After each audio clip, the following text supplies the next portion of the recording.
Bienvenidos a un nuevo video en donde los llevaremos a un recorrido en materia toxicológica para ilustrarlos acerca de los ensayos toxicológicos y requisitos de seguridad por el riesgo de pesticidas. Sin más preámbulos, comencemos. Es válido comenzar a preguntarnos qué son los plaguicidas. El término incluye a las sustancias destinadas a utilizarse como reguladoras del crecimiento de las plantas, defoliantes, desecantes, agentes para reducir la densidad de las frutas o agentes para evitar la caída prematura de la fruta, y las sustancias aplicadas a los cultivos antes o después de la cosecha para proteger el producto del deterioro durante el almacenamiento y transporte. ¿Alguna vez nos hemos hecho este interrogante de cómo se producen los plaguicidas? Diremos que pueden ser de naturaleza química y biológica. Entre los primeros existen alrededor de 1000 principios activos, con los cuales se producen 30.000 formulados. Los plaguicidas biológicos tienen 195 principios activos y con ellos se fabrican hasta 780 productos diferentes. Esta gran cantidad de mezclas fabricadas a partir de diferentes principios activos a los que se asocian excipientes o diluyentes denominados ingredientes inertes, 13 que constituyen una gran proporción del producto y cuyos efectos nocivos superan frecuentemente los del propio ingrediente activo.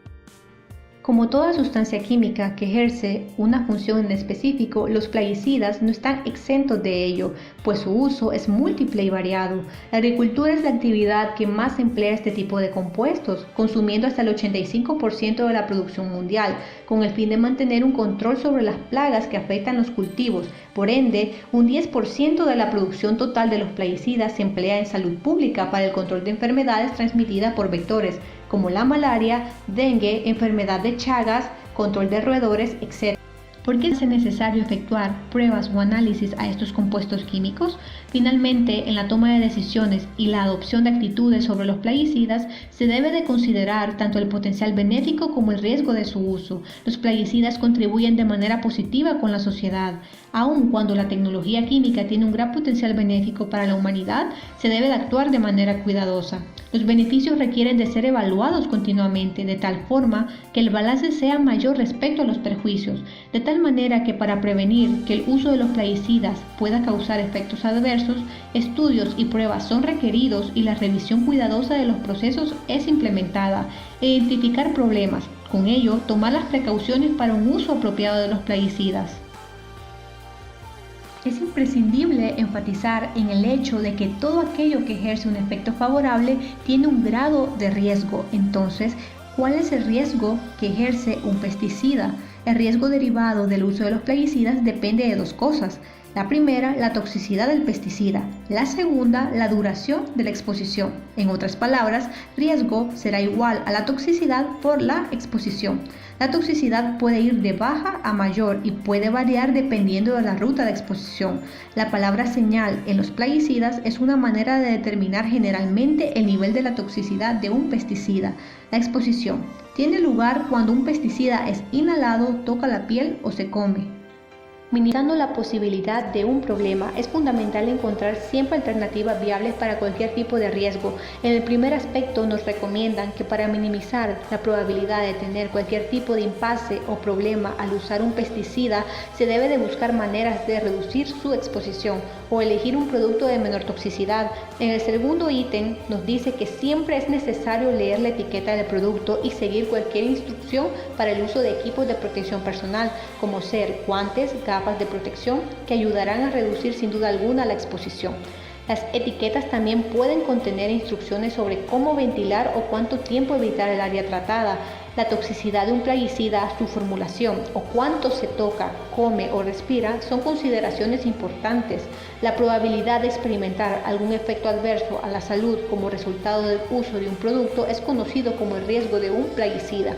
El riesgo en el uso de cualquier pesticida depende de cuál plaguicida se utiliza, la cantidad que se aplica, la frecuencia de aplicación y quién o qué tiene contacto con el pesticida.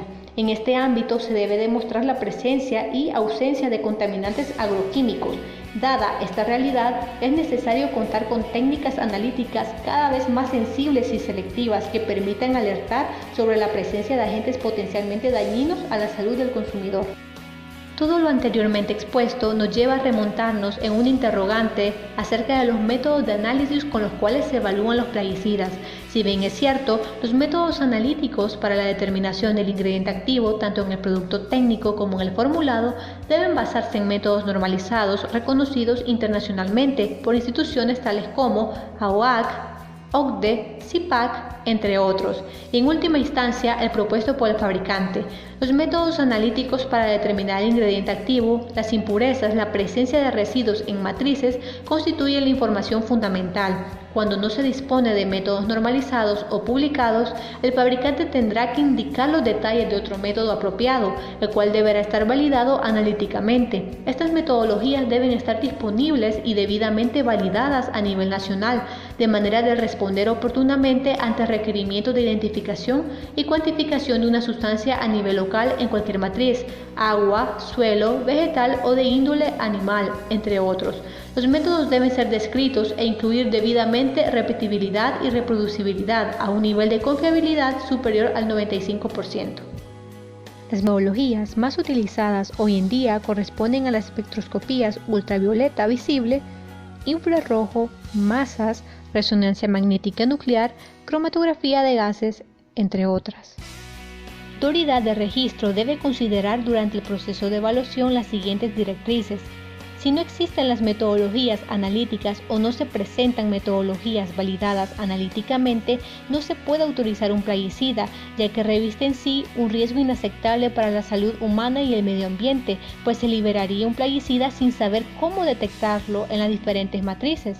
Las metodologías, luego de aprobadas por la autoridad, deben de estar disponibles en algún laboratorio nacional con acceso para todas las personas naturales o jurídicas, públicas y privadas que las requieran. Las evaluaciones toxicológicas proporcionan una valiosa información sobre lo que probablemente puede significar un riesgo agudo, subcrónico o crónico para las personas vinculadas o no a los plaguicidas. Esta información debe respaldarse a través de copias de los ensayos generados por o para el fabricante de la sustancia activa que va a ser registrada, identificando claramente la identidad del laboratorio, el protocolo del ensayo y adjuntando las principales observaciones y el resultado de la determinación. Todos los ensayos deben corresponder a la sustancia activa que va a ser registrada. Se debe considerar como clave la influencia de las impurezas, los subproductos y las características físicas y químicas de la sustancia en estudio respecto de los resultados toxicológicos. La toxicidad aguda comprende lo que es la toxicidad dermal y la toxicidad inhalatoria. Comenzaremos dando un concepto generalizado acerca de la toxicidad aguda, pues esta es la capacidad de una sustancia de producir un daño que resulta de una exposición de muy corto plazo a una sustancia química, ya sea desde 24, 48 hasta 96 horas. Uno de los parámetros de cuantificación es la toxicidad oral. La DL50 es el parámetro que mide en ratas la mortalidad oral, siendo este el primer objetivo y los síntomas el segundo. La toxicidad dermal busca evaluar la toxicidad de la sustancia química y su potencial de causar irritación. Cabe decir que el animal de prueba generalmente es un conejo. En cuanto a la toxicidad inhalatoria, es otra expresión de la toxicidad aguda. La prueba elimina los efectos de la toxicidad a causa de contactos dermales o ingestión oral usando cámaras que permiten solo la exposición de la cabeza. Los casos excepcionales frente a los cuales no son solicitados estos estudios son cuando la sustancia activa grado técnico es un gas o es altamente volátil y cuando la sustancia activa grado técnico es corrosiva para la piel o presenta un pH menor o igual a 2 o mayor o igual a 12 puntos. No obstante, hablaremos de la toxicidad crónica, la cual se debe separar en subcrónica y crónica propiamente tal. La toxicidad oral acumulativa comprende entre 28 y 90 días. El objetivo de estas pruebas es obtener las dosis máximas diarias a las que el animal puede sobrevivir, es decir, el nivel sin efectos observados, y obtener el tipo de efectos de una sustancia química cuando se administra sobre este nivel. Normalmente la dosis empleada corresponde a un 50% de los valores de CL50 más 5 niveles de dosificación más baja. 20 ratas, 10 machos y 10 hembras se usan para cada dosis. La exposición se efectúa durante el periodo del desarrollo del animal, es decir, entre 3 y 6 meses de edad de la rata. Las observaciones son diarias o semanales, efectuándose análisis frecuentes de sangre y orina. Al final de la prueba, los animales se sacrifican y los órganos como vejiga, cerebro, gónadas, corazón, riñón, hígado, músculos, médula espinal se examinan visualmente y con un microscopio.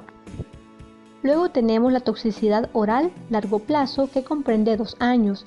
El objetivo de estudio es medir el efecto de una exposición de bajo nivel a la sustancia química por lo menos durante 90% de la vida normal del animal, es decir, 2 años en una rata. Dentro de este tipo de toxicidad se evalúa lo que es la mutagenicidad, que comprende los estudios in vitro y los estudios in vivo. En cuanto a la teratogenicidad, estos estudios son muy determinantes y se efectúan normalmente con ratas o no roedores como conejos. Los parámetros a considerar son variaciones del peso, se verifica si después del tratamiento se recupera o no los animales.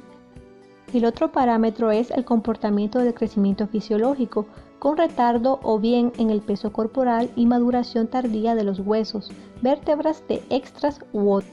Y forma de ir culminando, amigos, diremos que los plaguicidas constituyen una herramienta natural para el control de diversas plagas, representan un aporte significativo en distintas áreas, sobre todo en el rubro de la agricultura. Sin embargo, el uso indiscriminado de los mismos afecta a la población, lo que puede desencadenar una serie de riesgos para la salud de cada individuo. Entonces, ¿qué medidas se pueden tomar para disminuir este flagelo? En primer lugar, esta problemática se puede eludir empleando pesticidas de menor toxicidad, mantener un margen aceptable en el contacto con este tipo de compuestos y, por último, perseguir métodos completamente naturales.